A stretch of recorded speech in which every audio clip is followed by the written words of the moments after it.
paste. And that's important because if we don't put that in, we're going to have a runny liquid that we're going to be fighting to keep that up on our subject's hand. So it's always important to add the tin thicks thickener in order to make that a brushable paste rather than a liquid. Now with gel tin you have 5 minutes working time and about a 30-minute demold at room temperature. Now if you're working over human skin like we're doing here over a living subject, the heat from your subject will naturally accelerate the cure of the silicone. So your working time will still be around 4 or 5 minutes, but your demold time will be much faster because of their body heat.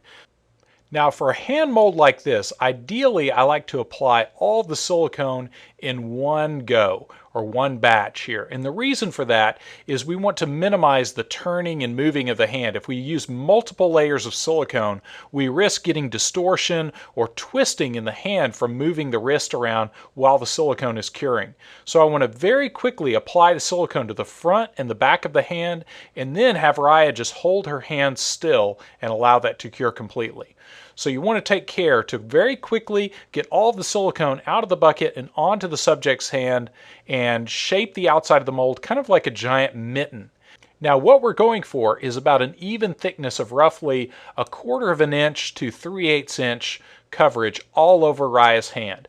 In some places it might be thinner, some places it might be a little thicker, but overall we want an average thickness of around 1/4 of an inch to 3/8 of an inch.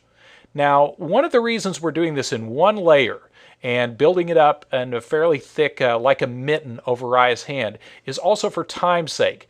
We want our subject to be as comfortable as possible, especially if you're life casting professionally. It's of utmost importance to be as efficient and as fast as possible when you're doing this process. You don't want your subject in an uncomfortable position any longer than is absolutely necessary to get a good mold. So here for a good hand mold, typically a mold like this takes about 25 minutes, maybe 30 minutes at the absolute most.